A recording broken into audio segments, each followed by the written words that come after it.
제가 지난 5월 달인가 전주에 목사님들 한 500여 명 모이는 전주 목회자 포럼에서 강의를 해달라는 이야기를 듣고서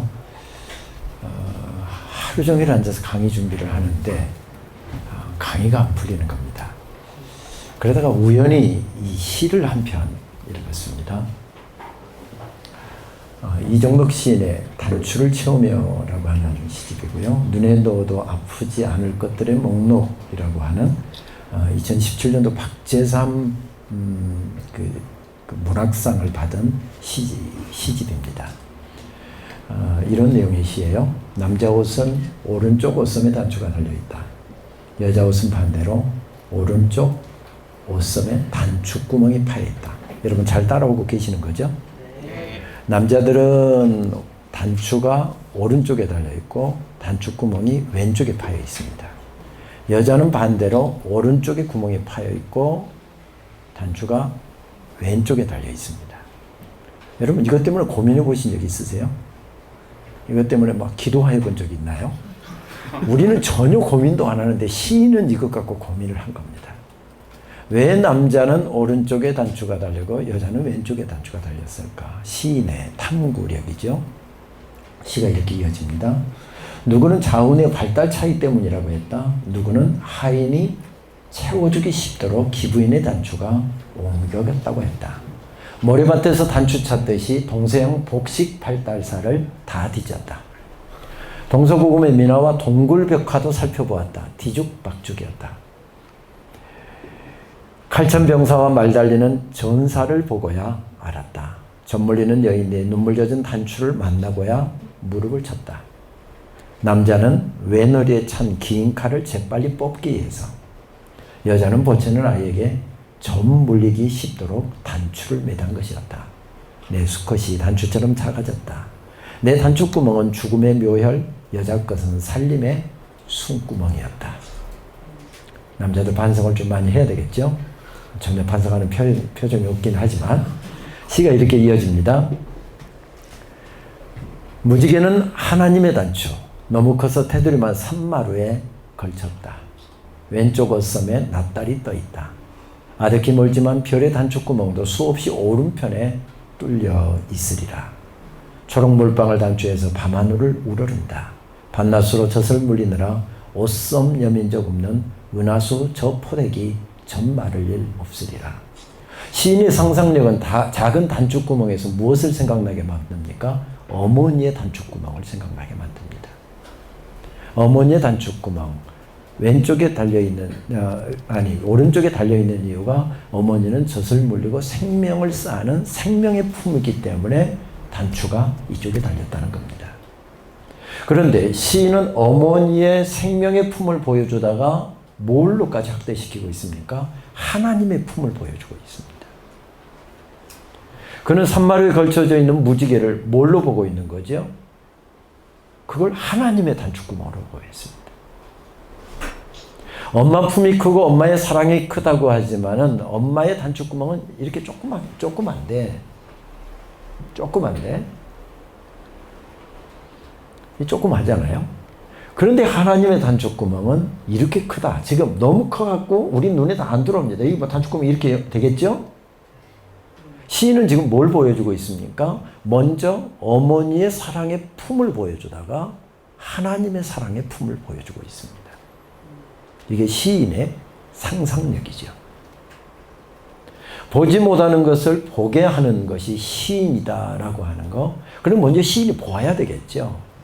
우리는 그냥 흔히 넘기는 이 작은 단추구멍 때문에 고민도 안 해보았고, 단추구멍 때문에 왜 이렇게 하느냐고 반론도 전혀 생각해 보지 않았고, 그렇게 했는데 그 작은 단추구멍을 보여주다가 그 단추구멍을 통해서 어머니의 품을 보여주고 하나님의 품을 보여주고 있습니다. 이게 시인의 상상력이죠.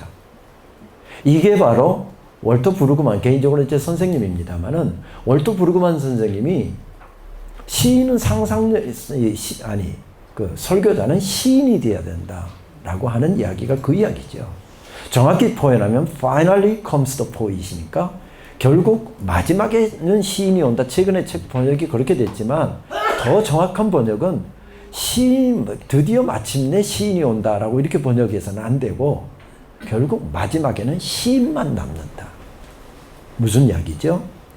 논리로 정언하고 여러 가지 교리적인 설명을 하고 여러 가지 이성적인 설명을 더해서 어떤 사실을 전해주지만은 그것은 사라진다는 것입니다.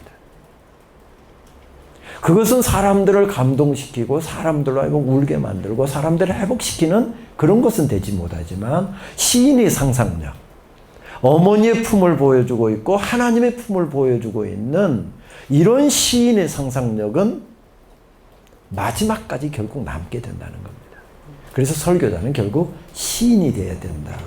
Finally comes the poet이라고 하는 이야기는 결국은 시인만이 남게 된다. 그런 이야기이지요. 설교가 무엇하는 것인가 라고 생각을 해보면 상상력의 작업이고요. 상상력을 우리가 잘못 생각하면 상상력은 그냥 없는 것을 있는 것처럼 허구로 보통 우리 문화에서는 많이 그려졌습니다. 근데 정확히 이야기하는 상상력은 허구가 아니라 보지 못한 것을 보게 하고 느끼지 못한 것을 느끼게 하고 또 냄새 맡지 못하는 사람에게 냄새를 맡도록 하는 느끼지 못하는 사람에게 느끼게 하는 것 이것이 바로 상상력이죠. 그러니까 성경을 본다고 한다면 우리는 성경의 문자주의에 사로잡혀 있으니까 어떻게 생각을 하죠? 1.1에게도 더하는 자는 생명책에서 제하여버리라. 이게 문자에 딱 갇혀버립니다. 그러니까 어떻게 하죠?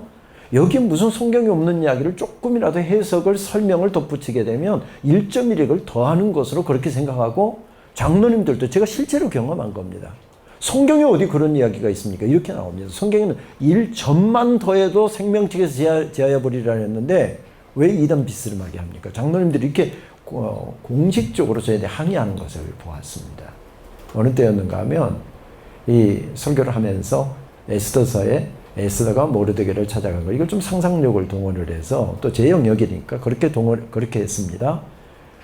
어두운 밤이었습니다. 달이 환하게 떠 있었고요. 한 남자가 주위를 둘벙거리더니 조용하게 한 건물로 접근을 합니다. 그리고 문을 노크를 조심스럽게 노크를 합니다. 안에서 여인의 목소리가 들리면 누구세요? 잠시 망설입니다. 이게 완전히 상상력의 작업이잖아요. 그렇게 했더니 성경에 어디 달이 떴다는 이야기가 어디 있느냐. 그런데 상상력은 뭐라죠? 상상력을 동원해서 똑같은 성경의 이야기지만 풀어질 때에 그 여인은 누구고 그 남자는 누굴까? 연인 사이일까? 아니면 불륜 사이일까? 아니면 뭐하는 사람에게 한밤중에 여인이 혼자 있는 방에 문을 두드릴까? 이런 기대감을 갖고 듣게 하잖아요. 이게 상상력입니다. 그러니까 없는 것을 있는 것처럼 한다는 이야기가 아니라 마치 그냥 모르드게가 에스더를 찾아갔습니다라고 하는 단순한 팩트를 전달하는 것이 아니라 보게 하고 느끼게 하고 참여하게 만드는 이게 바로 상상력이 하는 일이죠. 여러분 저쪽 멀쑥하게 생겼죠? 좀 늦게 왔다고 그렇게 동참을 안 해주시면 제가 어렵습니다. 그런데 저는 촌놈 출신입니다. 저는 좀 태생이 불운해 갖고요. 태생이 좀 불운해 갖고 옛날에 여기 좀 40대 50대 되신 분들은 그 별명을 아실 겁니다. 다리 밑에서 죽은 아들. 저희 어머니가 낳지 않았고 저희 아버지가 저를 낳지 않았고 저는 저를 낳으신 부모님이 키울 수가 없어서 다리 밑에서 버렸는데 저를 키워주신 어머니 아버지가 다리 밑에서 저를 주워다가 키운 아들입니다. 그런데 저희 부모님이 결혼을 하셔서 아들이 참 귀하던데 아들 선호사상이 있던 시대니까 아들을 낳아야 되겠다고 하는 첫째가 딸이었습니다. 둘째가 딸이었습니다. 그리고 세 번째로 드디어 아들이 태어났습니다. 얼마나 귀한 아들이었겠습니까? 그 아들이 저였으면 얼마나 좋았겠습니까마는 제 형이었습니다. 아이들이 워낙 많이 죽어 넘어지던 시절이니까 아들 한 명으로는 안심을 못 하잖아요.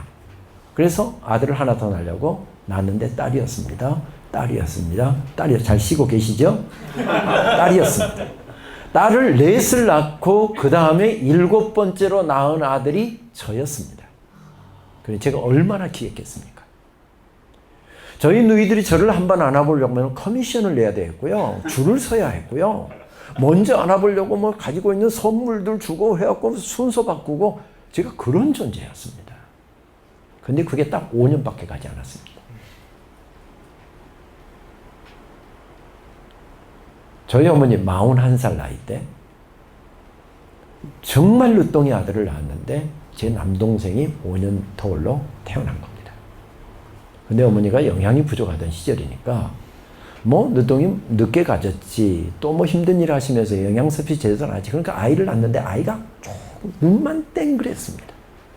그래서 오지겠으면 콩새다 눈만 땡그라고 저거 살 수 있을까? 또 어머니가 늦게 아이를 갖다 보니까 저 모유가 안 나옵니다. 옛날에 분유가 어디 있었습니까? 그러니까 미음 끓여갖고 그거 체에다 거르고 해갖고 그 불러서 동생에게 한 숟갈씩 떠먹이는 걸 봤습니다. 누이들 어머니 아버지 시선이 죽을지 살지 모르는 동생에게 다 쏠리더군요. 그 순간 제 눈에서 불이 켜졌습니다. 왜? 모든 관심이 저에게 쏠리던 그 관심이 동생에게로 쏠려버렸으니까.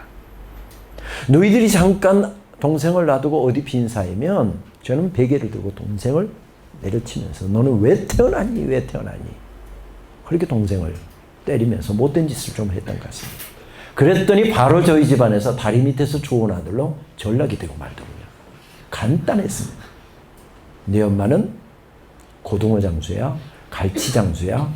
너 낳아서 못 키우니까 다리 밑에 너 버리고 갔어. 너는 니네 엄마한테 가. 여기에 있는 엄마는 우리 엄마고 니네 엄마 아니야. 이러면서 저를 못된 짓 하는 저를 내밀치면서 문을 걸어 잠갔습니다.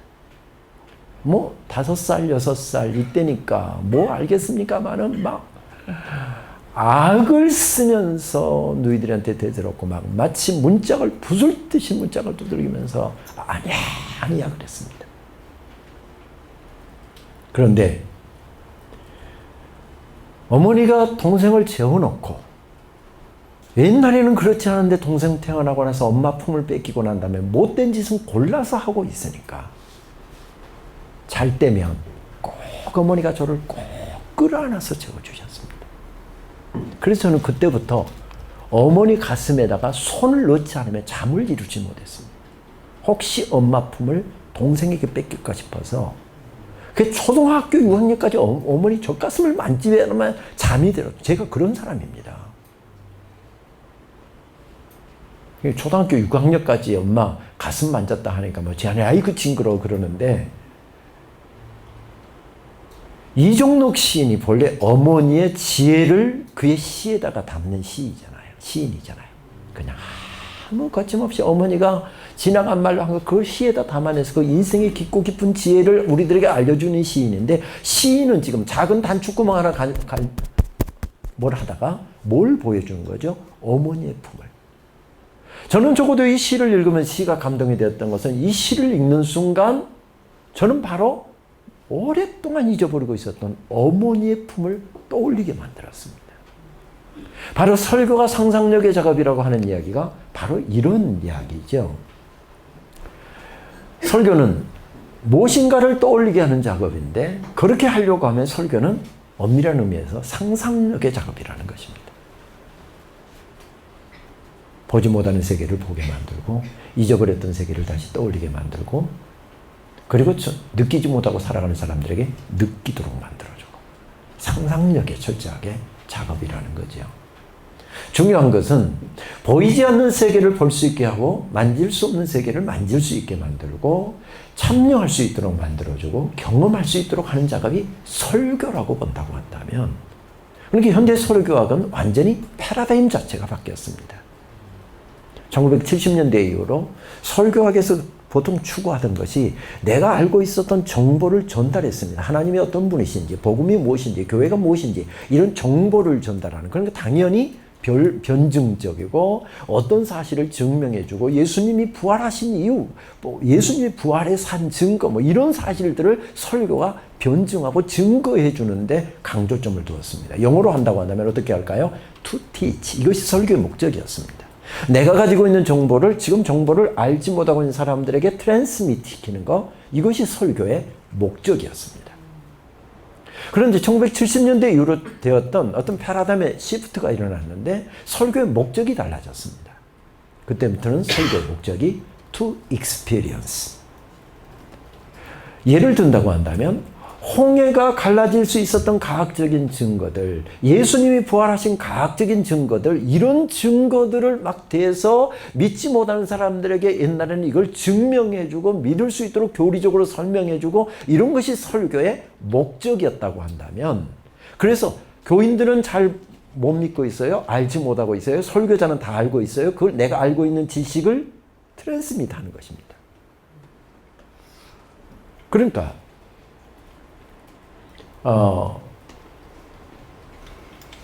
이 어떤 메타포적으로 설명을 한다고 한다면 컨듀잇 메타포, 이게 뭐죠? 송수관 메타포죠. 나는 풍성하게 하나님의 세계를 알고 있습니다. 설교자는 다 모든 정보에 대해서 알고 있습니다. 그런데 여기는 지금 모르고 있습니다. 그러면 뭐 하는 거죠? 송수관을 통해서 수원지에서 물을 공급해 주는 것 같아요. 이것이 전통적인 설교의 목적이었습니다. 그런데 현대 설교학에 와서는 이 목적 자체가 바뀌었는데 어떻게? 그것도 중요하지만 그걸 안 한다는 이야기 아니라 궁극적인 목적은 그 세계를 경험하도록 만들어줍니다. to experience에다가 점을 주었습니다. 예를 들면 홍해 사건 중요하죠. 예수님 부활 사건 교리적으로 설명해 주는 거 참 중요합니다. 그런데 그것에 대해서 어떤 증거를 제시해서 과학적인 증거를 제시해서 믿지 못하는 사람을 믿게 설득하는 작업이 아니라 부활하신 주님 앞에 교인들을 세우고 우리와 함께 애로운 인생길을 걸어가고 있는 우리와 함께 길을 걸어가시는 마치 엠마오 도상의 제자들과 함께 길을 걸어가셨던 그 예수님의 엠마오 도상의 예수님의 그 걸음소리를 듣도록 만들고 내 고민의 소리를 들으시면서 고개를 끄덕거리는 예수님의 모습을 보여주고 이것이 오히려 익스피리언스의 차원이라는 거죠. 홍해가 어떻게 갈라질 수 있었느냐? 옛날에도 이런 일이 어디 있었다? 진도 앞바다에서도 있지 않느냐? 과학적인 어떤 데이터를 가지고서 사람을 설득하고 그것에 대한 정보를 주는 데 목적이 있는 것이 아니라 홍해를 경험하도록 만들어주는 것. 이것이 설교의 주안점으로 바뀐 것입니다. 그러니까 이제 당연히 뭐 하겠습니까? 현대 설교학에서는 상상력이 굉장히 중요한 요소. 이미지네이션. 그래서 아까 말씀드렸던 월터 브루그만 이제 석사과정 때 그분은 물론 성서신학자이고 구약학자이지만 그분이 마지막은 항상 그렇게 이야기합니다. 성서신학의 파이널 데스티네이션이 무엇이냐? 그것은 프로클라메이션이다. 선포가 되어야 된다는 거죠. 성서신학을 왜 공부하느냐? 성경을 왜 분석하느냐? 왜 원어 공부를 하느냐? 왜 이 부분에 대해서 무슨 여러 가지 어떤 비평들도 보고 뭐 많이 하느냐? 그것은 뭘 하자는 거죠? 결국은 프로클라메이션을 위해서 한다는 것입니다. 그러니까 제일 지혜 없는 사람이 뭐죠? 주석하는, 성서 해석하는 해석학 교실에서 있었던 뭐 JDP의 뭐 문서설 이야기하고 무슨 편집사이고 설교에 대해서 그 이야기하는 거. 그것은 뭐죠? 본문을 이해하기 위한 것이지. 프로클라메이션을 위한 그거 내용이 아니잖아요. 그러니까 이분은 다 모든 것을 다 사용하지만 결국 프로클라메이션이다. 그러니까 그의 성서신학의 최종적 목적은 설교학인 겁니다. 그분이 설교학에 대한 책을 많이 쓰는 이유가 그 때문인 거죠.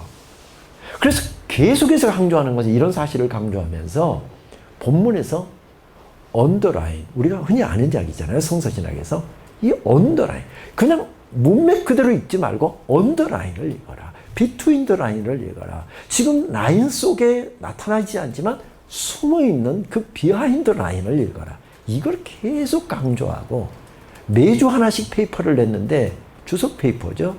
주석 페이퍼, 주석에서 설교로 나아가는 이런 페이퍼를 거의 매주 냈는데 내면 이게 보이면 막 뭐 체크를 빨간색으로 막 별표를 몇 개 나고 베리 베리 굿 하고 그러면 이제 A 플러스 나오는 거고요. 체크 딱 해놓고 이렇게 하면 이제 뭐 점수가 B 나오는 거고. 그분이 계속해서 요구하는 것은 보이지 않는 세계를 설교자가 볼 수 있게 해주려고 하면 설교자가 본문의 세계를 보아야 한다는 거죠. 보지 못하면 안 된다는 거죠. 그래 놓고 보면 설교가 무엇 하는 작업이냐? 이것은 제가 한 이야기가 아니고 데이브 버트릭이라고 하는 밴드빌드 대학교 지난 4월 달에 세상을 떠나셨는데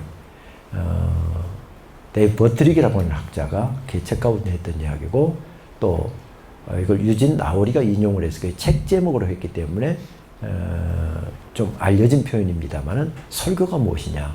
Dancing the Edge of God's Mystery 그렇게 이야기합니다. 하나님의 신비의 가장자리에서 춤추는 것이다. 여기서 신비라고 하는 말이 저는 참 좋아하는데 오늘도 성례전에 대한 강의를 하면서 학생들하고 그런 이야기를 나눴습니다만은 결국 예배가 무엇입니까? 설교가 무엇입니까? 하나님의 신비를 전하고 신비를 누리는 거잖아요. 성례전이나 예배는 신비를 누리는 것이고 설교는 하나님의 신비를 전하는 것이잖아요. 근데 여러분 이걸 전체 그 하나님의 세계라고 좀 우리가 비교를 해보십시다. 여러분들이 알고 있는 신학 지식을 통해서 하나님의 세계가 이게 전체 이 방이라고 한다면 내가 알고 있는 하나님의 세계는 얼마나 될까요? 저는 고등학교 2학년 때 목사 되겠다고 하는 결심을 하고 소명을 받았고 그래서 부친이 그렇게 반대를 하는데도 불구하고 그냥 바로 목사님은 당연히 뭐 신학교 가는 거다 해서 바로 학부부터 신학을 했습니다. 언젠가 저희 부친이 한 말이 기억이 나갖고 제가 조금 빨리 담임 목회를 나갔는데 만 32살에 담임 목회를 서울 강남 대치동에서 담임 목회를 시작을 했습니다. 담임 목회를 하다가 뭐 좀 뜻하는 바가 있어서 유학을 가려고 하는데 부친이 딱 한마디를 딱 던지더라고요. 그래서 그 말이 굉장히 제가 말이 해서 나중에 제가 몇 년을 공부했는가 봤더니 신학을 16년을 공부를 했더라고요. 학부 4년, 신대원 3년, THM 2년, 또 미국 가서 THM 2년 다시 했고 박사과정 5년을 했으니까 전부 다 토탈을 해보니까 신학을 16년을 공부를 했더라고요. 조금은 했다 생각되는데 이 하나님의 세계 가운데 제가 알고 있는 지식은 얼마나 될까요? 교수한 지 20년이 됐는데 제일 용감하던 때가 막 학위 받고 돌아와서 첫 해가 제일 다 아는 것 같고 그런데 이제 뭐 한 20년 되니까 이제는 다 모르는 것 같아. 그래서 더 공부하게 되는. 그 논문을 그래서 뭐 일부러 저하고의 약속이 논문 2편하고 책 한 권은 매년 꼭 하나씩 낸다. 지금까지는 그 약속을 계속 저에게 한 약속이지만 지켰는데 그걸 그냥 뭐 연구비 보고 한 것도 아니고 뭐 다른 어떤 뭐 실적 보고 한 게 아니라 공부하기 위해서 한 겁니다. 여러분들이 아는 지식은 얼마나 되십니까? 이 하나님의 세계가 이 방이라고 한다면 여기 눈에도 보이지 않는 먼지 정도로 안 되는 것 같습니다. 그래서 우리는 설교자로서 뭘 하게 되는 거죠? 하나님께서 알려주시라나. 하나님께서 저에게 계시해 주셔야만 우리는 하나님의 세계를 알 수 있다. 특히 설교를 하나님의 계시의 관점에서 이야기한다고 한다면 엎드릴 수밖에 없는 이유가 이런 이유일 것 같습니다. 그런데 우리가 하나님의 신비를 안다고 목에다 힘주고 뭘 했다고 하는데 보니까 신비의 가장자리에 서 있습니다. 저 모퉁이 끝에 여기 조금 아슬아슬한 여기에 지금 서 있습니다. 내가 아는 세계는 정말 하나님의 신비의 세계 모퉁이 정도밖에 아닙니다. 그런데 그 말씀이 그 세계가 나를 울게 만듭니다. 나를 감격하게 만듭니다. 나를 춤추게 만듭니다. 한밤중에도 달려가게 만듭니다. 밤을 꼬박 세워서 설교를 준비하고 예배를 준비해도 하나도 피곤한 줄 모르게 만드는 이런 것이 어디서 나옵니까? 바로 이 춤추게 하는 가슴 미스터리인 거죠. 이 하나님의 신비. 이것이 우리를 춤추게 만듭니다. 이 말이 그런 점에서 본다고 한다면 그게 우리들을 춤추게 만들지만 우리들이 또 겸손할 수밖에 없는 것은 내가 알고 있는 이게 전체 하나님의 세계라고 본다고 한다면 내가 알고 있는 것은 여기에 먼지 하나도 모릅니다. 아까 저희 부친 이야기를 했는데 저희 부친이 제가 담임 목회를 하는데도 불구하고 목사 된 게 못마땅했어요. 저에 대한 기대가 컸기 때문에 목사 된다고 했을 때 한 번도 뭐 거기에 대해서 좋아하는 표정을 담임 목회를 하고 있는데 한 번도 저희 교회를 방문한 적이 없었고요. 항상 못마땅해 했었습니다. 좀 기대가 컸던 저희 동네에 선배도 신학을 했는데 둘이 만나면, 둘이가 아니라 두 분 만나면은 항상 아이고 나는 농사 파르겠어. 둘 다 목사가 됐으니까. 그러다가 제가 딱 제 부친에게 이제 유학 간다고 대학원 지도교수 한 권에 못 이겨서 간 것이었지만 간다고 딱 이야기하니까 명언을 딱 한마디 하시더라고요. 야, 뭐 성경 하나 배우는데 뭐 미국까지 간다냐. 명언이더라고요. 근데 결국 신학이라고 하는 게 뭐죠? 성경 하나 배우는 거더라고요. 성경을 통해서 계시해 주시는 하나님의 계시가 아니면 우리는 알 수 없는 그 세계, 그 세계를 보았기 때문에 내 속에 막 춤이 나오고 웃음이 나오고 이것 때문에 행복하고 이것이 아니면 사는 의미가 없고 그래서 벌떡 일어나는 거. 이게 설교라는 거죠. 이게 설교라는 거죠. 사실은 오늘 저기 달려온 이유도 책을 더 부피가 더 나갔지만 그래서 뒤에 참고문헌도 좀 빼려고 했고 참고문헌도 다 정리하면 지금보다 3배는 더 됐을 거예요. 왜냐하면 여러 뭐 작은 아티클까지 아티클은 다 빼고 그냥 단행본만 넣습니다. 근데 부탁을 하면서도 이 책 하면 팔리지도 않을 거고 돈도 안 될 텐데 목사님이 해주신다고 해서 얼마나 감사했는지 그래서 그냥 강의 말씀하시기에 그냥 두 말도 않고 하겠다 그렇게 했는데요. 설교학에서는 3가지를 추구합니다.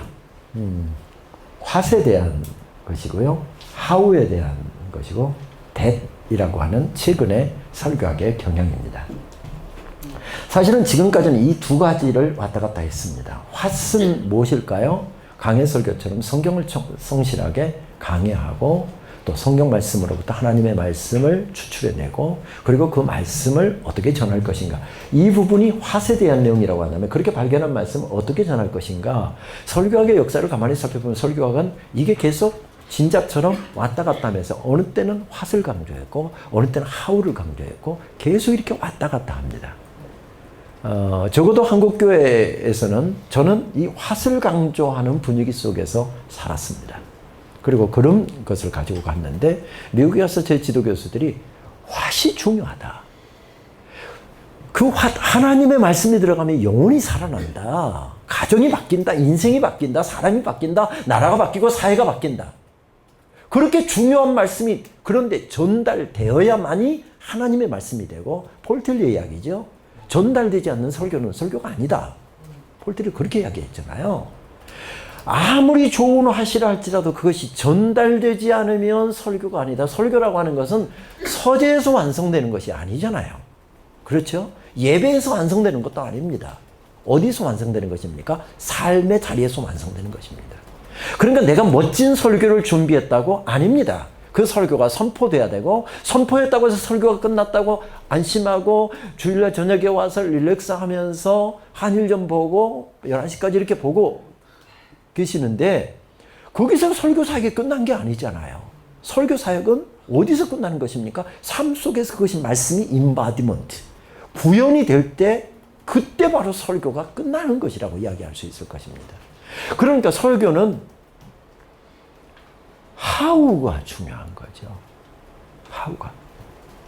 아닙니다. how가 중요한 게 아닙니다. what이 중요합니다. what이 중요하기 때문에 그 what이 되려고 하면 전달이라고 하는 관점을 간과하고서는 설교 사역은 이루어질 수가 없는 거지요. 저는 뉴 하멜레틱스라고 하는 새로운 설교학 운동 제가 처음에 그렇게 번역을 해서 한국에 소개를 했는데 물론 그 뒤에 공부를 하고 오신 분들 신설교학, 새설교학 뭐 이렇게도 하는데 제 장대신대에서는 이것이 하나의 어떤 한 사람의 주장이나 그런 것이 아니라 계속되고 있는 게 무브먼트처럼 바로 변하는 시대 가운데서 어떻게 하나님의 이 말씀을 전달할 수 있을 것이냐에 주안점을 두고서 설교 형태라든지 커뮤니케이션이라든지 레토릭이라든지 이런 부분에 굉장히 주안점을 두고 있기 때문에 이런 부분 how에 대한 것을 초창기에 와서 강조를 하다 보니까 계속해서 강의를 하거나 목사님들하고 이렇게 나누다 보면 how로 됩니까? 이게 계속. 그래서 제가 목사님 꼭 이거 강조할 때는 이것이 중요하다고 생각하고 이것 중요하다고 생각하면 꼭 이것 강조하는 목사님들이 좀 그러고 계시네요. 저는 how를 중요하다고 생각하는 게 아니라 what이 중요하기 때문에 what이 전달돼야 되는 부분도 당연히 강구돼야 된다는 이야기입니다. 근데 최근에 와서는 that을 강조합니다. that을 강조합니다. 이것을 that을 처음 이야기한 사람은 지금 듀크 대학교의 설교학 교수인 찰스 캠벨 교수님이신데 개인적으로 이제 선생님인데요. 이분이 that of preaching을 처음으로 이야기했습니다. 근데 that of preaching 뭐라고 우리말로 번역해야 될까? 이것은 설교의 컨텐츠나 내용 이걸 이야기할 수 있고 이건 방법론 이야기할 수가 있는데 that of preaching 뭐라고 번역을 할까? 선생님과 대화도 하고 고민을 하다가 결국 내린 것은 설교를 한다라고 하는 행위, 이것의 의미다, 그렇게 번역을 했습니다. 설교를 한다라고 하는 행위가 어떤 의미를 가지고 있느냐, 어떤 의미를 가지고 있느냐, 이것을 강조하는 것입니다. 그래서 제일 업데이트한 설교학의 경향입니다만 여기서 ethic of preaching이 나오는 겁니다. 설교한다라고 하는, 단순하게 설교 윤리 이렇게 번역하기보다는 설교한다라고 하는 것이 도대체 어떤 의미를 가지고 있느냐, 이것들을 강조하는 부분입니다. 그러니까 설교학에서는 계속해서 그동안엔 what과 how를 계속 강조하다가 최근에 와서는 that을 강조하는데, 그럼 that에 대한 이야기를 좀 해보면요. 고대 수사학의 논점은 이것이었죠. 로고스가 있었고 페이소스가 있었고 그 다음에 이소스가 있었습니다. 이것은 2500년 전에, 물론 그 전에 있었던 개변론자들을 포함해서 수사학의 여러 주장들을 아리스토텔레스가 그 레토릭이라는 책에서 BC 2500년, 지금으로부터 2500년경에 이런 논점들을, 사람을 설득하는 데는 세 가지 요소가 필요하다 하면서 이 세 가지를 주장을 했습니다.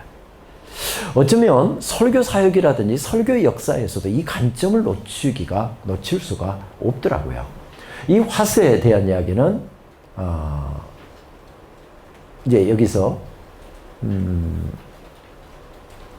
하나님의 스토리, 소위 이야기는 내러티브 세알라지스 이야기는 하나님의 스토리가 나오는 거죠. 성경은 하나님의 스토리, 가스 스토리 혹은 캐피탈을 써서 더 스토리 그러잖아요. 그런데 설교라고 하는 것은 하나님의 스토리를 전하는 것이지만 거기에는 마이 스토리가 있고 컨그리게이션들의 스토리가 있다. 그래서 내러티브 세알라지 하는 사람들은 이 세 가지가 함께 엮어져서 하나님의 말씀을 드러내는 것, 이것이 바로 설교여야 된다, 이런 이야기를 하죠. 그래서 옛날에는 네 이야기는 하지 말고 하나님 이야기만 해라.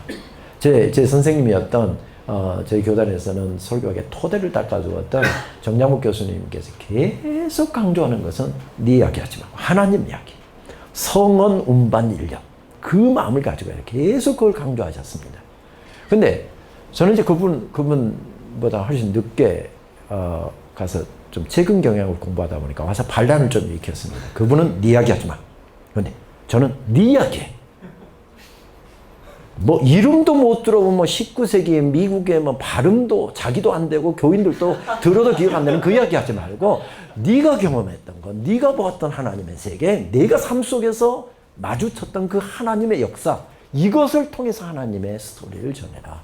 근데 다행스럽게도 선생님이 제 경향이 그런 것을 알고 제가 반란을 도모했음에도 불구하고 강의를 하도록 적극적으로 밀어주셔서 제가 장신돼서 안 잘렸지, 안 그랬으면 초창기에 날아갈 뻔만 했습니다. 이게 이제 화세에 대한 내용이죠. 가스 스토리입니다. 그러고 보면 하나님의 성경이 하나님의 계시의 말씀이라고 하는 관점에서 놓고 보고 하나님의 스토리, 하나님의 구원의 역사를 알려주는 하나님의 스토리라고 하는 관점에서 놓고 본다고 한다면 왓은 무엇을 강조하는 것일까요? 하나님의 계시의 말씀을 어떻게 설교자가 정확하게 인지하고 정확하게 파악하고 그것을 정말 아까 하나님의 단축구멍을 통해서 보이지 않았던 하나님의 그 엄청난 품을 보여주는 것과 같이 설교가 어떻게 그렇게 할 수 있을 것이냐, 이런 관점에서 아무리 강조를 해도 지나침이 없는 이런 내용이죠.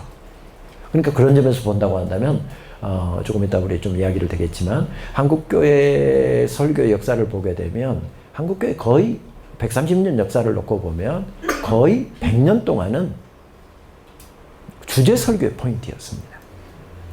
주제 설교로 100년을 선교사들이 전해주었고 그걸 가지고 있으면 설교의 하우를 이야기한다고 한다면 그리고 90년대 조금 빨리 하면 80년대 중반 이후로부터 5인방이니 4인방이니 하는 분들 대부분 교회 개척했고 그다음에 그분들은 다 강해 설교를 했고 그러면서 불과 4, 5년 사이에 한 3,000명, 5,000명까지 이렇게 교회를 성장시킨 그런 분들이 강해 설교를 하면서 한국교회 강해 설교 열풍을 일으켰습니다. 왜냐하면 주제 설교, 대지 설교가 가지는 약점은 당연히 자연스럽게 설교자의 생각이 중요해지거든요. 설교자가 하고 싶은 이야기가 설교를 지배해 가거든요. 이게 어쩔 수 없이 주제 설교가 가지고 있는 약점일 수밖에 없고 그래서 설교를 분석을 해보아도 100년 동안의 설교는 그냥 이런 관점에서 놓고 보면 그냥 다 천편일률적으로 똑같습니다.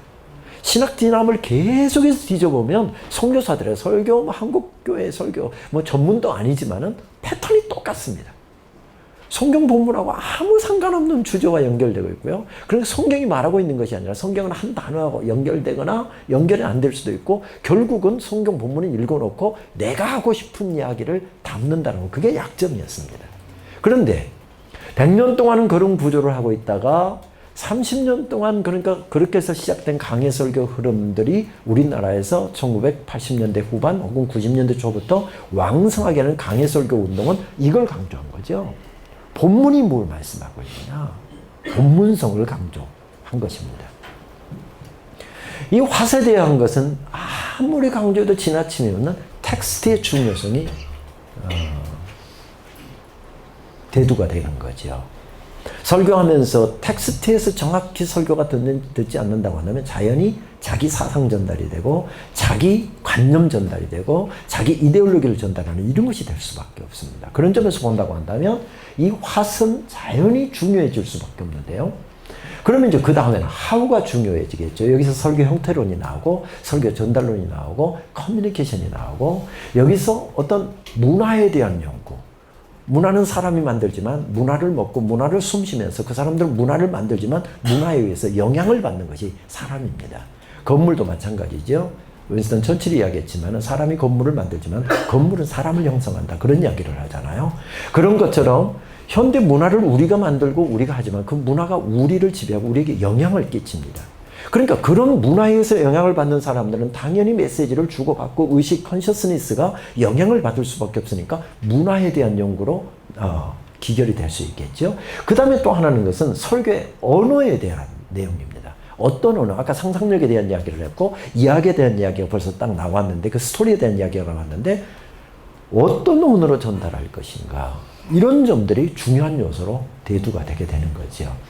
그러면 사후에 대한 부분을 강조하다 보면 이 문화하고 회중하고도 연결되는 거죠. 그래서 요즘에 설교학에서 아까 말씀드렸던 거 그 대 쪽이 재업데이트한 것이다. 이게 설교 윤리 쪽이지만 설교의 어떤 추구하는 내용을 보게 되면 요즘 컨버세이션에 대한 내용. 그 루시 로즈라고 하는 선생님이 계셨는데 그 선생님이 프렛 크레독이라고 하는 설교학의 대가의 제자였습니다. 그리고 그분이 자기 선생님의 관점을 받아들여서 그분은 뭘 잡는가 하면 컨버세이션을 잡습니다. 근데 안타깝게도 그분이 자기 그 이론을 한 다음에 그것을 책으로 엮은 다음에 암으로 세상을 49살의 세상을 떠났습니다. 설교학계에서 참 아까운 분이 돌아가셨다. 너무 빨리 가셨다. 그분이 한 10년만 더 있었으면 설교학의 판도가 달라졌을 텐데 제 석사 논문 지도 교수님이셨는데 제가 2008년도인가 9년도인가 설교학회를 갔더니 그때 이제 컨버세이션에 대한 이야기가 나오면서 이분 이야기를 나오더군요. 그래서 그분이 조금만 더 이 부분에 대한 것을 좀 정립을 하고 가셨으면 좋았을 텐데 그러더니 그때 2007년도 8년도 그런 이야기가 나오더니 2017년도 18년도 가보니까 이제 완전히 컨버세이션이 가장 중요한 요소가 되어 있습니다. 청중의 삶의 자리에 대화가 필요하다는 거죠. 청중들이 무슨 생각을 가지고 있느냐, 청중들이 무엇을 필요로 하고 있느냐.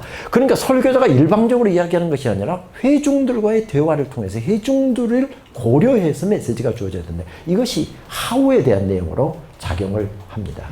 여러분 무엇이 전달되게 하는가라고 하는 관점에서 이걸 좀 보도록 하겠습니다. 딱 보니까 찬송가는 아닌 것 같죠? 소리가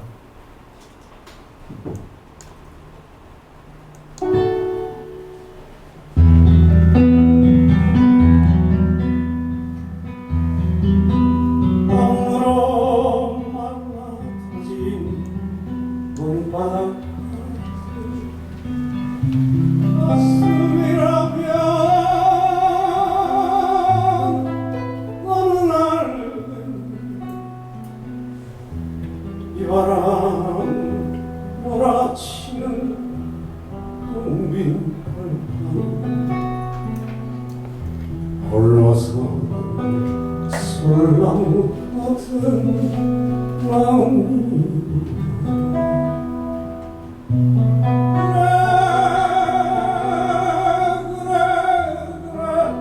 너무 예쁘다 스야이한 드레스에 내 딸 모습이 잘 살아야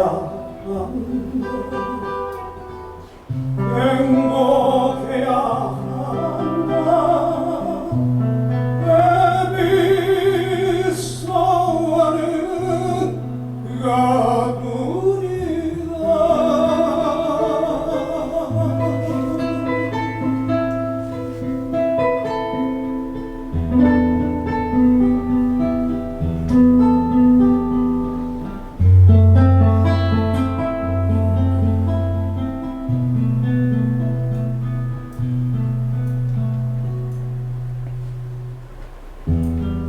아장아장 구름 나가 엊그제 같은 어느새 자라 내 곁을 떠난 날이 강처럼 흘러버린 세월들이 예비 가슴 속엔 남아있군요 그래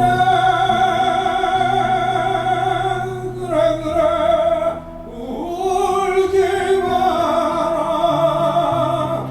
고운 드레스에 얼룩이 질러 참아야 참아야 한다 애비 부탁은 그것뿐이다. 예, 별로 은혜가 안 되죠? 그런데 나이 50이 넘었거나 그리고 50 이상 그리고 딸을 시집 보내 지금 그런 준비를 하고 있는 분 그것도 늦둥이 딸이어갖고 아이고 저걸 보내고 내가 어떻게 살까 하는 그 나이에 있는 분이라고 하면 벌써 지금 울고 앉아 있을 겁니다. 여러분처럼 이렇게 냉랭하게 이렇게 하면 없거든요. 그리고 아버지가 얼마 전에 세상 떠나셨다든지 막 결혼했는데 아버지가 나 결혼 시켜놓고 나서 막 그 애로움 가운데 보내고 있는 것을 소식을 종종 어머니를 통해서 들은 딸은 이 아버지의 마음이 느껴질 것입니다. 제가 실제로 이 노래를 한번 그 CBMC라고 하는 거기 뭐 대부분 50대, 60대 사업하는 분들, 교수, 의사, 변호사 뭐 이런 전문인들 선교하는 거기에 했던 다 울었습니다. 여러분들처럼 이렇게 냉랭한 이런 분위기 아니었습니다. 그런데 이 노래를 제대로 우리가 이해를 하려고 하면 채베코 씨에 대해서 알아야 됩니다. 똑같은 메시지, 지금 딸을 시집 보내는 아버지가 잘 살아야 된다. 잘 살아야 된다. 애비소는 그것도 아비도 아니고 아빠도 아니고 아버지도 아니고 애비랍니다. 딱 채베코 씨하고 딱 맞잖아요. 이걸 전에 뭐 불후의 명곡인가 해갖고 누가 뭐 알리? 뭐 하는 사람이 불렀는데 제가 이 노래를 좋아해서 그 사람이 부른 걸 봤는데 하나도 느낌이 없더라고요. 그래서 다 안 듣고 그냥 꺼버렸습니다. 이 노래는 채베코 씨가 불러야 됩니다. 여러분 채베코 씨 혹시 젊은 분들은 잘 모를지 모르지만 상고 출신이거든요. 취직을 못하고 밤무대에서 노래하다가 군대 갔거든요. 군대 3년 6개월 제대하고 하니까 할 일이 없어갖고 뭐 몇 번씩 저녁에 노래 몇 곡 불러주고 뭐 술값 정도 받는 술집에 다시 가갖고 노래했거든요. 그러다가 노래 한 곡이 그냥 방송에 타서 그게 대박을 터뜨린 겁니다. 그래갖고 완전히 막 스타가 돼버린 겁니다. 그것도 짧은 기간 동안에. 그때 김자옥 씨는 아버지가 잘 사는 집이었고요. 아버지가 시인이었고요. 부자였고요. 서울에 살았고 그 다음에 탑스타였습니다. 이 신인 떠오르는 이 가수하고 탑 배우하고 결혼을 한 거잖아요. 근데 오래 못 갔잖아요. 오래 못 갔습니다. 그리고 결국 이혼을 했죠. 그러다가 자기 노래 팬하고 나이 차이가 꽤 되는 사람하고 결혼을 했는데 딸을 하나 두었습니다. 그런데 딸을 뉴욕으로 엄마가 딸 데리고 교육 때문에 가서 기러기 생활을 거의 15년이 넘게 한 겁니다. 아빠는 돈을 벌어야 되니까 한국에 있어야 되고 딸 보고 싶으면 일주일이라도 뉴욕에 날아가서 딸 보고 또 돌아오고 그렇게 15년을 살았답니다. 그 딸아이가 결혼을 앞두고 있는데 딸 하나 늦은 나이에 두었는데 기러기 생활하면서 그렇게 오래 떨어져 있었는데 이제 보내면 이제 정말 내 품을 떠난다 생각하니까 직접 만들어서 부른 노래입니다. 여러분 앞에 했던 이야기를 다시 한번 던져볼까요? 무엇이 전달되게 하는 것 같습니까? 아버지의 마음입니다. 알리라는 가수가 노래를 못하거나 뭐 박자가 틀렸거나 그런 게 아니라 적어도 전달되게 하는 데는 채베코 씨가 가지고 있는 어떤 딸에 대한 마음. 머리 하얘갖고 촌스럽게 생겨서 좀 머리라도 염색이라도 좀 하고 오지.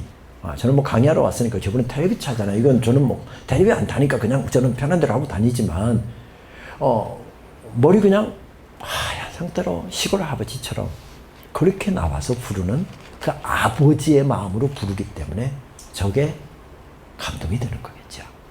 그럼 무엇이 전달되느냐라고 보면 이제 설교자도 아까 how 다 이야기했지만 중요한 것은 무엇이죠? 무엇이 전달되게 하느냐라고 하는 부분을 함께 설교자들이 알아야만이 내 설교 사역을 세울 수 있는 거겠죠. 하워드 가드너가 책 이야기로 넘어가겠습니다. 하워드 가드너가 다중지능 이론으로 우리에게 잘 알려진 교육 심리학자잖아요. 하버드 대학 교육 심리학과 교수입니다. 그런데 이분이 갑자기 리더들을 연구하기 시작한 겁니다. 인류 역사 가운데서 엄청난 영향력을 끼쳤던 리더들. 그 리더들이 영향력을 어떻게 끼쳤느냐 보니까 다 그들 나름대로의 스토리가 있더라는 겁니다. 그런데 다중지능 이론하고 같이 비슷하게 나온 내용인데 이게 리더십에 대한 연구, 그 다음에 또 나온 책이 Unschooled Mind라고 하는 제목의 책이 있습니다. Unschooled Mind는 Uneducated Mind 거죠. 교육받지 않는 마음. 그러니까 함부로 하고 아이들 엘리베이터에 떠들고 어른 만나도 인사 안 하고 그냥 뭐 이렇게 Uneducated Mind가 사람 누구나에게 다 있다는 겁니다. 그러니까 사회 속에도 uneducated mind를 가지고 있는 사람에게 뭔가 자기 스토리를 가지고 영향을 끼치는 것, 이것이 바로 리더십이다. 물론 우리가 알고 있는 대로 리더십을 연구하는 학자들 가운데서 이게 인플루언스로 해석한 학자가 하워드 가드너가 처음이 아닙니다. 그런데 그는 이제 리더십을 연구하면서 여러 가지로 구분을 하죠. 직접 리더가 있고 간접 리더가 있다. 직접적으로 영향을 끼친 사람이 있고 모차르트처럼 아름다운 음악을 만들어갖고 간접적으로 영향을 끼치는 사람이 있다. 리더를 이렇게 구분을 합니다.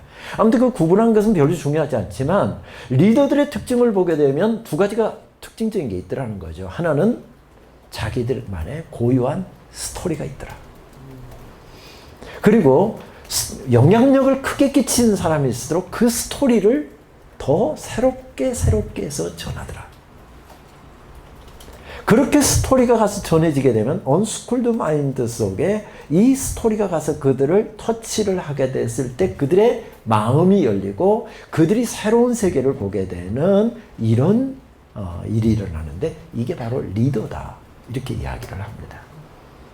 저는 여기에 착안을 해서 사실은 설교 역사는 총신대 교수를 지내셨던 정성구 박사님이 1970년대 한국교회의 설교사라고 하는 제목의 책을 내셨습니다.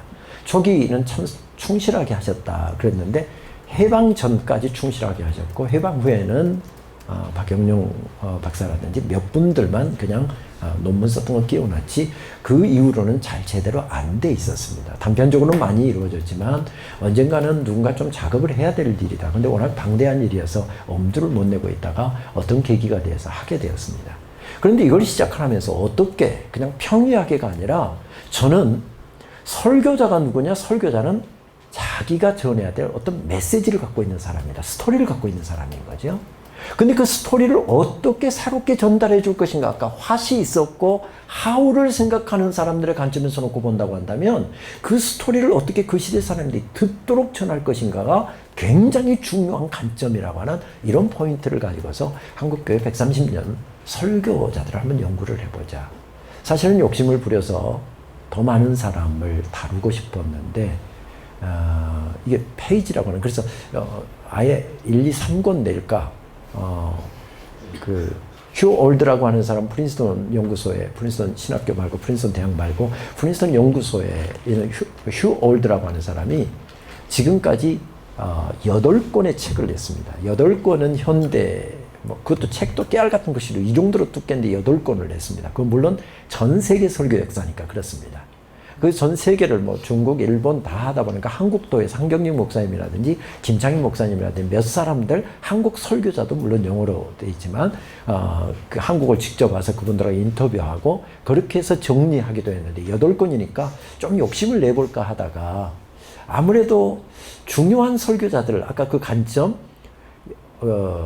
그 이야기를 통해서 인플루언스 그 시대 속에 선한 영향력이든지 악한 영향력이든지 끼친 이런 설교자 중심의 그리고 설교자들의 스토리 중심의 뭘 연구를 해보자.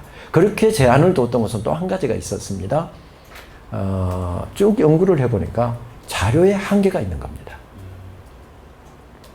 물론 저도 고어체부터 시작을 해서 어떤 책은 좀 카피를 할 수 있게 해달라고 하는데 이게 워낙 희귀본이고 자기들만에 갖고 있으니까 이거 아예 동네 중앙교회 우리 교단에 부산의 동네 중앙교회 제가 집회까지 인도했는데 거기가 이 언더우드에 제일 처음에 나온 설교집을 갖고 있는 겁니다. 목사님 제가 지금 이런 연구를 하고 있는데요. 그 책이 지금 여기 있다가 제가 집회하면서 박물관에 소장되고 목사님 저만 쓸게요. 제가 목사님과 약속을 할게요. 다른 거 안 하고요. 목사님 카메라로 사진만 찍고 제가 연구만 한 다음에 그건 바로 제가 지울게요. 그래도 허락을 안 하더군요. 그래서 집회 죽을 써버린 것은 아니고 집회 강사로 가서 있는 막 부탁을 해도 그게 이제 그 고서 기중본들을 이게 카메라를 벌써 하는 순간 변질된다고. 그리고 자기가 해줄 수 있는 권한이 담임 목사에도 없다는 거예요. 이원회에서 이걸 같이 모여야 되는데 지금 모일 수가 없습니다. 나중에 혹시 이원에서 허락하면 연락을 드리겠습니다. 그런데 지금 2년이 지나도 아직 연락이 안 오고 있습니다. 그러니까 그런 자료, 그런 자료를 물론 우리 도서관에 있는 자료들은 다 사진을 찍어갖고 그거 이제 요즘에 컴퓨터 학대를 해서 그걸로 이제 분석을 했는데 문제는 그게 오늘날 설교의 퍼펙트한 원고가 아니라는 것 때문에 자료의 한계가 있는 겁니다. 두 번째는 주기철 목사님 설교 같은 경우에 보게 되면 우리에게 참 많이 남아있잖아요. 주기철 목사님 설교집도 있고 나의 5종목에 기원하는 것 같은 경우에는 우리 어떤 사람을 암기할 정도로 내 노모를 하나님께 부탁하나이다 하면서 5종목에 나의 기도하는 그 설교문이 있잖아요. 그런데 설교의 역사를 연구해 놓고 보면 이것이 주기철 목사님의 진짜 작품이 아닌 겁니다. 어떻게요? 주기철 목사님이 거의 기록이 안 남아 있습니다. 그래서 주기철 목사님 죽였을 뿐만 아니라 가족들까지 아예 굶겨서 죽이려고 했던 게 일본 경찰, 일본 제국주의 경찰의 악랄한 방식이었습니다. 그래서 백인숙 전사님 같은 경우에 이렇게 가다가 식량을 조금 많이도 이거 하니까 여성들 같은 경우는 좀 옷을 옛날에 좀 이렇게 치마 이렇게 입었잖아요. 그렇게 속에다 쌀하고 가서 이렇게 하고 모른 척 하다가 하고 이렇게 가는 겁니다. 그렇게 해서 먹고 살았습니다. 그러니까 있는 자료들은 다 없어진 거죠. 그러니까 주기철 목사님 나의 오종목의 기도라는 설교를 하셨습니다. 그런데 원고가 남아있지 않다는 겁니다. 지금 남아있는 것은 김린서 목사님, 그때는 장로였죠. 그분이 장로로서 주기철 목사님 그 설교를 들은 겁니다. 은혜를 많이 받은 겁니다. 그리고 메모를 했는데 여러분 아무리 요즘에 속기 한 사람을 제외하고는 설교 받아 적는 게 3분의 1도 못 받아 적잖아요. 그러니까 설교 원고에다가 첫째, 둘째, 셋째 타이틀만 적고 중요한 단어 몇 개만 적어졌을 뿐 머릿속에는 있지만 그게 완벽한 원고로 주기철 목사님도 남기지 않았고 김민선 목사님 그래서 그 설교를 복원하기 위해서 사흘 금식을 하신 겁니다. 물론 나중에 이제 그분이 장로였다가 은혜를 받고 신학을 공부하고 목사가 됐지만 사흘을 금식하고 하나님 후대들에게 이 설교를 전하고 싶습니다. 그때 들었던 제 기억력을 복원시켜 주시고 생각나게 해주셔서 설교를 그리고 무릎 꿇고 사흘 금식한 다음에 무릎 꿇고 이것을 기억력을 해서 쓴 설교가 나의 오종목의 기도입니다. 그래놓고 보면 설교 역사에서는 사료로서는 가치가 없는 거죠. 그래서 주기철 목사님 설교를 쭉 자료를 쭉 이런 분석을 해놓고 보니까 주기철 목사님의 진짜 설교라고 하는 것은 9편밖에 없었습니다. 그것도 요약 설교. 어떤 게 진품일까요? 주기철 목사님의 이름으로 기독신보라든지 이런 신문에다가 기고한 것은 주기철 목사님 겁니다. 주기철 목사님 세상 떠나고 나서 주기철 목사님 설교집을 해갖고 나온 것은 다 김린서 목사님의 작품입니다. 그런 거 보면 설교 역사에서는 한계가 있기 때문에 이걸 제외하고 확실한 것만 하게 되는 이것도 과학적인 접근 방법을 해야 되니까 그럼 그걸 딱 빼고 주기철 목사님 설교를 분석할 때는 9편, 제가 9편으로 기억하고 있는데 9편 설교만 가지고 분석을 한 겁니다. 근데 그것도 풀 매니스크립이 아니고 또 녹음 자료가 남아있는 게 아니고 녹음 자료가 남아있는 것은 이성복 목사님이 1960년대 지나가면서 63년인가 기독교 방송에서 그분이 전국을 순회하면서 설교를 했잖아요. 부흥회를 전국을 다니면서 그분은 아예 목회를 하지 않고 처음에 목회를 신천 성결교회 개척을 하셨잖아요. 그래서 나중에 교단에서 순회 전도자로 파송을 한 겁니다. 목회를 할 수가 없으니까. 그래서 전국을 돌면서 하다 보니까 이걸 똑같은 설교로 하기 위해서 표준 설교를 만든 겁니다. 그리고 표준 설교를 목사님이 듣고 참고하려고 기독교 방송에서 녹음을 한 자료가 있습니다. 그런 자료가 60년대 이후에 나왔고 그 전에는 거의 없다고 봐도 과언이 아닙니다. 그러다 보니까 자료의 한계가 있습니다. 그러다 보니 어떤 자료를 가지고 자료가 있다고 한들 이게 풀 매니스크립이 아니고 설교에 어떤 레코딩이 남아있는 게 아니기 때문에 이걸 가지고 분석을 하는 게 한계가 있어서 스토리로 접근을 한 겁니다. 설교자의 스토리. 그래서 저 책에서 쭉 하면서 제가 책을 쓰면서 저도 뭐 공저한 책까지 하게 되면 거의 지금까지 낸 책이 한 30권 정도 되는 것 같은데 책 쓰면서 울어보았던 책은 이것이 처음이었습니다. 책 쓰면서 울었던 것은.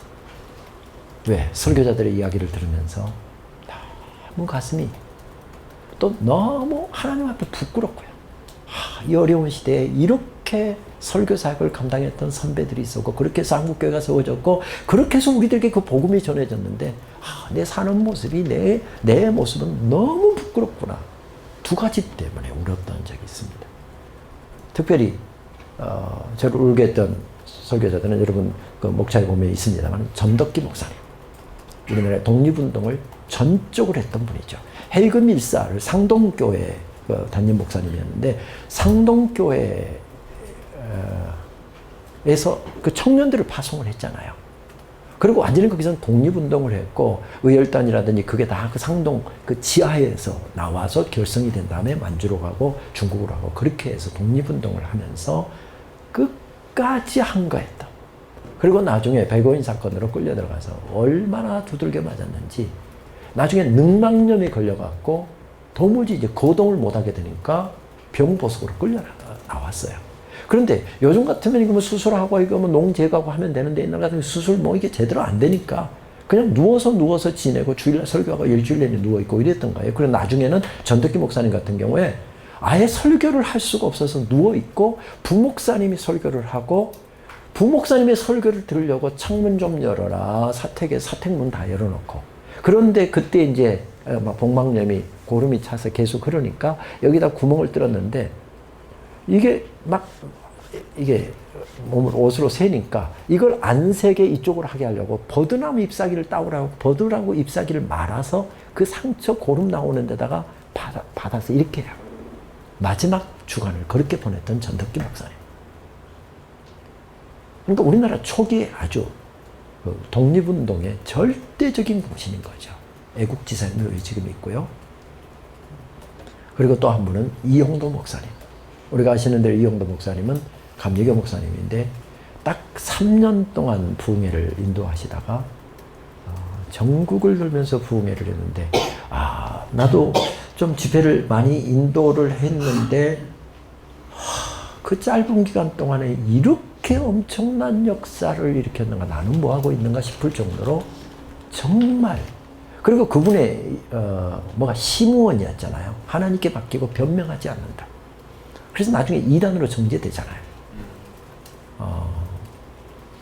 아직도 민경배 교수 같은 경우는 돌아섰고, 우리 정신대 지금 은퇴하셨습니다만은 김인수 교수 같은 경우는 막 노골적으로 이용도 목사님을 공격을 하는 분입니다. 왜냐하면 이게 신접한 여인하고 유명하고 이렇게 해서 뭐 나의 주여 했다, 막 이런 부분이라든지 이런 부분에 해서 이단으로 정제도 됐고, 우리 장로교에서 제일 먼저 차단을 했고요. 감리교 차단을 했고, 그리고 이단으로 정제돼서 나중에는 결국 강단에도 못 서고 33살 젊은 나이로 결국 폐병으로 세상을 떠나잖아요.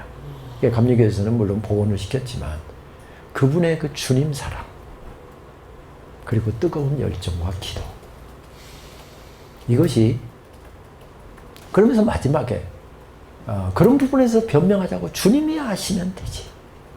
심어 나는 나를 위해서 변명하지 않는다. 이런 부분.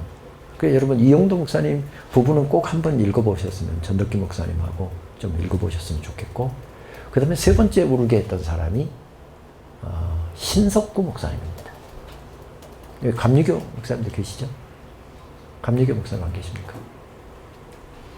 이 세 분이 다 감리교 목사님들입니다. 신석구 목사님 같은 경우에 3.1운동 민족 33인 가운데 한 분이셨습니다. 같은 33인 가운데 정춘수 목사님이 있었죠. 협성신학교, 지금은 협성대학이 있고 감리교신학교가 있지만 옛날에 협성신학교는 감리교신학교의 전신입니다. 지금 감리교신학대학에. 협성신학교 정춘수는 3학년 졸업반일 때, 이분은 정춘수 그때 전도사죠. 전도사를 통해서 고향 친구인데 정춘수 전사를 통해서 복음을 받았습니다. 그리고 신학교를 가게 된 것도 정춘수 목사 때문이었고, 정춘수 목사는 막 부흥사로서 막 이게 총회 이게 막 강사로서 막 전국을 돌고 있을 때, 이분은 이제 신학을 할 건가 말 건가, 예수님 믿어졌다가 안 믿어졌다가 이런 상황이었습니다. 그리고 나중에 수표 감리교회 담임을 하고 있을 때 정춘수 목사의 권유, 와영 목사님도 있지만 정춘수 목사님의 권유로 33인의 이름을 올렸습니다. 근데 그때부터 시작을 해서 정춘수 목사는 신석구 목사에 비해서 항상 앞서갔습니다. 3걸음, 10걸음 앞서갔습니다. 그런데 마지막에는 정춘수 목사님이 이제 3.1운동 하고 나서 모진 감옥살이 고문을 당했잖아요. 그리고 나서 정춘수 목사는 변절자의 길을 걸어가고, 신석구 목사님은 끝까지 그 길을 걸어갑니다. 혁신교단이라고 감리교가 만들려고 그랬잖아요. 혁신교단 만드는 것을 적극적으로 반대를 하다 보니까 나중에는 이게 지금은 감독회도 바뀌었지만 옛날에는 전부 다 파송 형식이었잖아요. 감독이 파송하면 가야 하는 겁니다. 1, 2년 있다가 너 이쪽으로 가면 또 1년 하다 이쪽으로 가고 이게 감독제의 특징인데 신석구 목사님은 뭐 지금으로 보면 금강산인데 고성지역 끼니도 하기가 어려울 정도로 그런 오지로만 평생 오지로만 다니면서 목회를 한 겁니다. 왜? 가라고 하면 순종하면서 가야 된다. 그리고 해방이 된 다음에 모두가 남쪽으로 내려올 때 여기에 양떼들은 어떻게 할 거냐 하고 북한에 남은 겁니다. 그리고 김일성이 북한 땅에 남아있는 사람이라고 하는 민족 지도자 가운데 딱 한 사람이거든요. 신석구 목사. 신석구 목사를 공산당 편이라면은 얼마나 이게 명분이 있을 겁니까? 그래서 온갖 해유와 그 해유에 넘어간 사람은 김익두 목사님은 북한에 있었잖아요. 똑같이 순교를 당했지만 김익두 목사님은 결국 넘어갔습니다.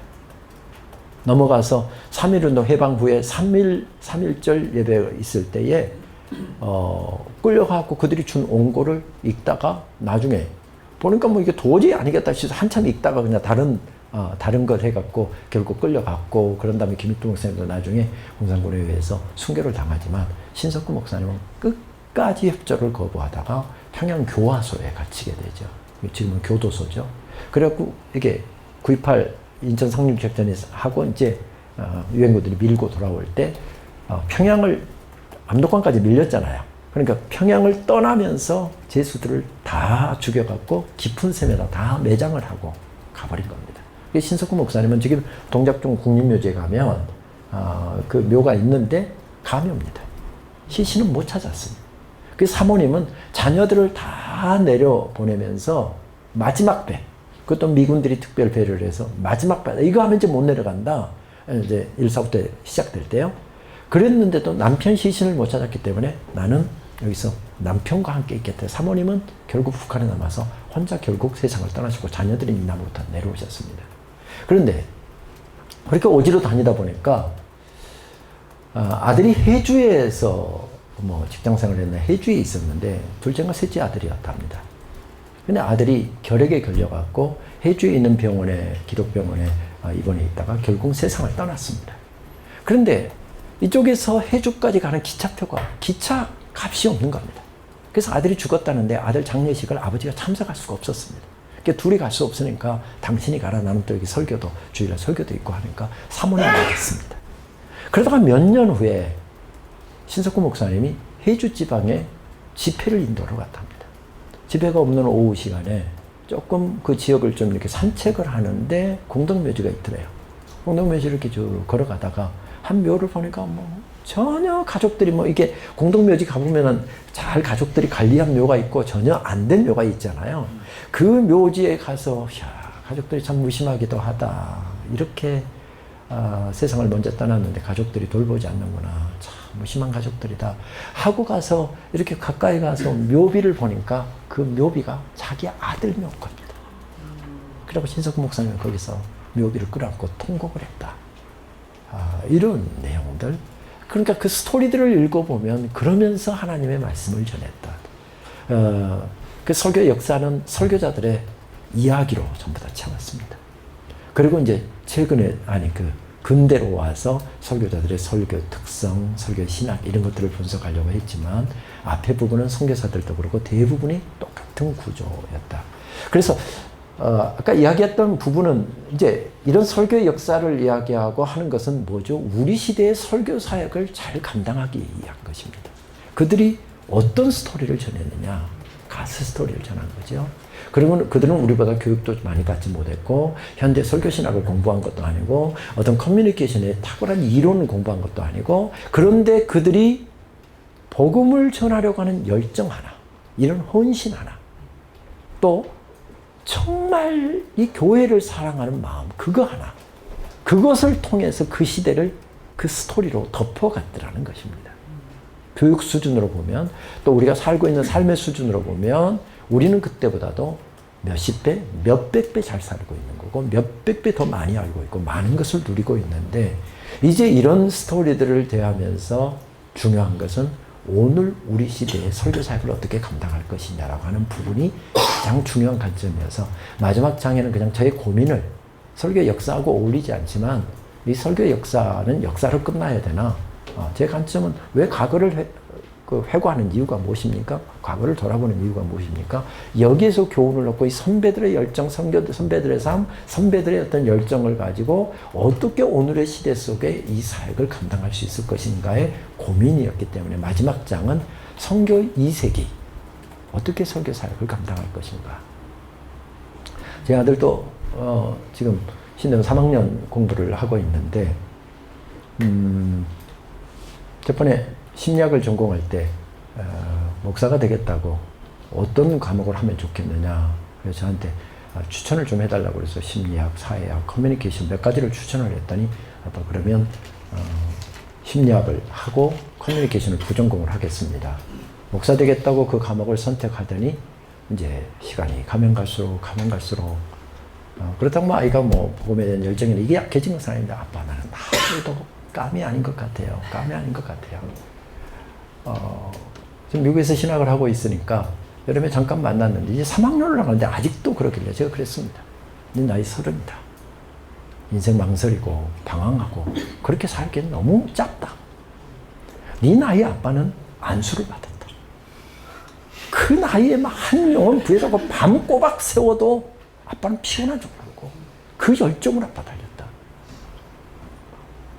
하려고 하면 딱 결정하고 그래서 올 한 해 해야 될 거 이 보케이션 하나님의 콜링을 정말로 확실하게 확인하고 이제 그거 확인했으면 뒤돌아보지 말고 망설이지 말고 이리저리 치우치지 말고 길을 걸어가라. 아니면 빨리 때려치고 돈 벌어라. 요즘에는 돈 많이 벌어갖고 선교도 없고 교회 짓고 좋은 장로가 좋은 평신도가 더 많은 시대니까 꼭 목사 되는 거야. 아빠는 목사 될 수 있으면 신학생들 하지 말라고 하는 사람이니까 그렇게 이야기를 했는데 문제는 이런 이야기를 하는 이유는 우리 시대가 그 시대가 신사참배 시절이나 훨씬 어려웠지만 우리 시대는 우리 시대대로 어려움이 있잖아요.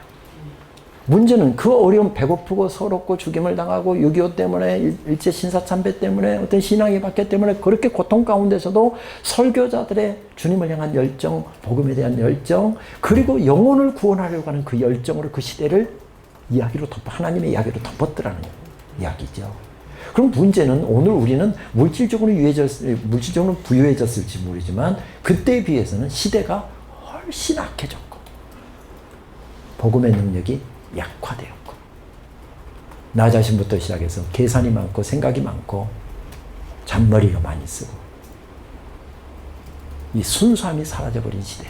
그렇다고 한다면 선배들에게서 우리가 배워야 될 부분은 그들의 어떤 삶의 열정, 그들의 주님을 향한 사랑의 마음 이것들이 결국 그 시대를 복음으로 덮었더라.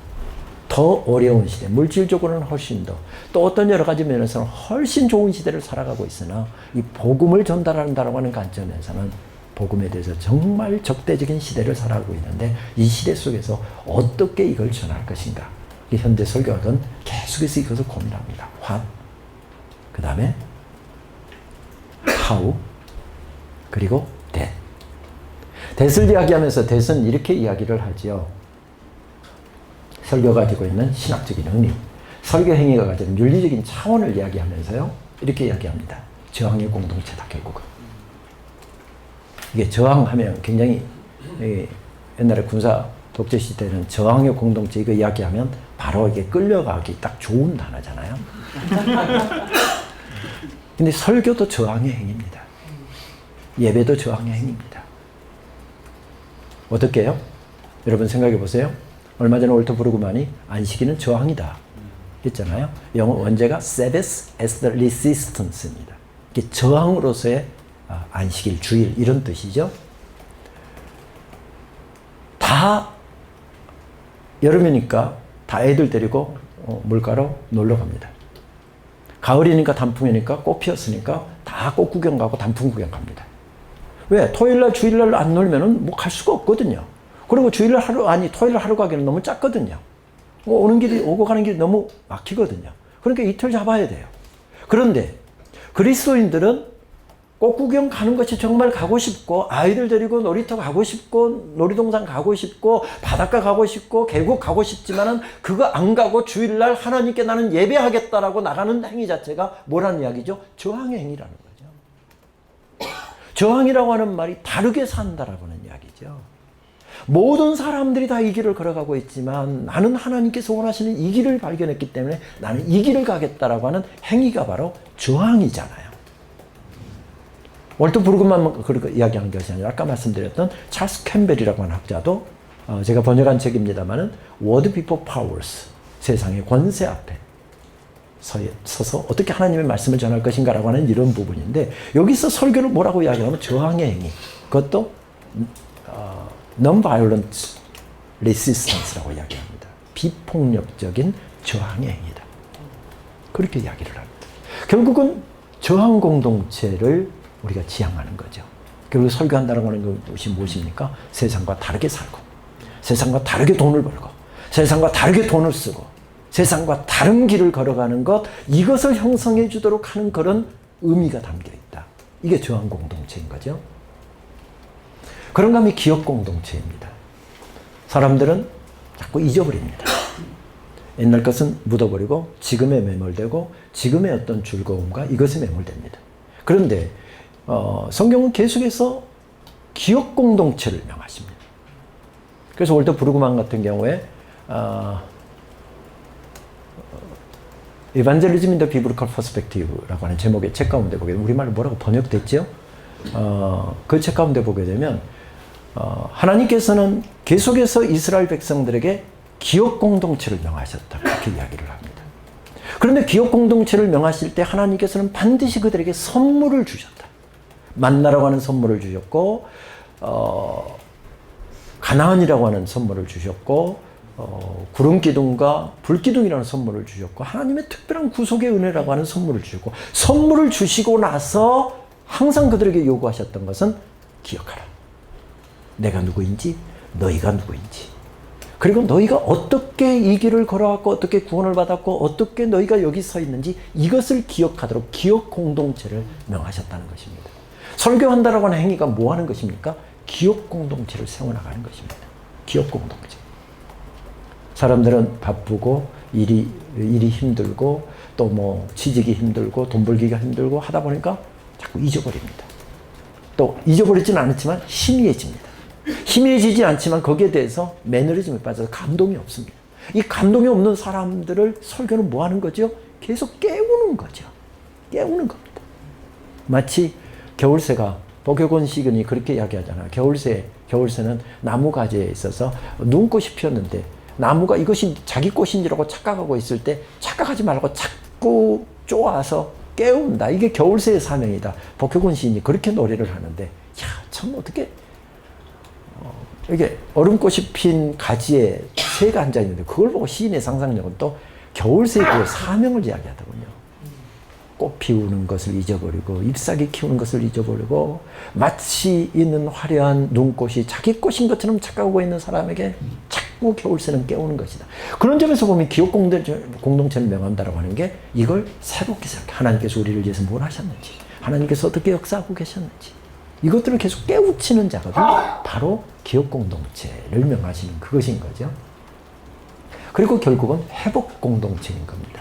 세상 속에는 수많은 도전이 있고 아픔이 있고 상처가 있고 눈물이 있고 또 분열이 있고 상처가 있는데 이 계속 회복시켜 나가는 공동체, 이 공동체를 세워나가는 작업인 거죠. 그래서 하나님께서 우리들에게 기업 공동체를 명하셨는데 그 공동체에 들어와서 하나님의 말씀을 듣고 예배하면서 그들은 늘 하나님의 백성으로서 회복되고 그들의 마음속에 지금 삶의 환경에서 오는 문제로부터 계속 회복되는 회복 공동체, 그리고 결국 종말론적인 공동체를 명하셨습니다. 여기가 전부가 아니라 더 영원한 것을 바라보는, 지금 여기에 서 있지만 이게 전부가 아니라 아직 오지 않는 하나님의 미래를 꿈꾸면서 살아가도록 하는 것.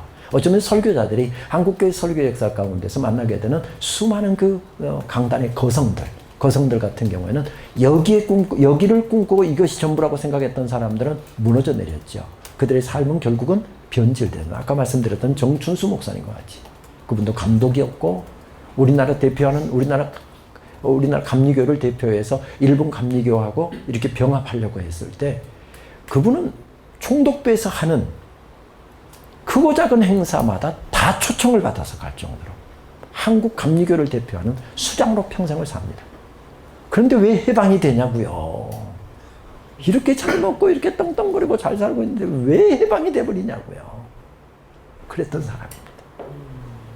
그러니까 결국 종말론적인 공동체를 설교가 형성하고 만들어간다는 이야기는 오늘 여기가 전부가 아니라 하나님 나라를 바라보고 내가 지금 먹고 사는 이것이 전부가 아니라 하나님께서 원하시는 그런 어떤 새로운 차원을 보여주는 것, 이것이 설교라고 이야기할 수 있을 것 같습니다. 이런 부분들을 좀 정리를 하면서 제가 이번에 했던 설교 역사, 한국의 설교 역사 부분은 이런 맥락에서 좀 정리를 했고, 이런 관점으로 좀 우리가 계속 이 시대에도 복음이 좀 이렇게 왕성하게 나아가도록 해야 되는 것이 아니냐라고 하는 그런 고민을 해본 작은 작품이다. 여러분 그렇게 이해를 해주시면 좋을 것 같습니다. 네, 교수님 긴 시간 동안 이렇게 오시는데도 고생 많으셨고요. 또 좋은 강의 해주셔서 너무 감사합니다. 감사의 박수 한번 드리겠습니다.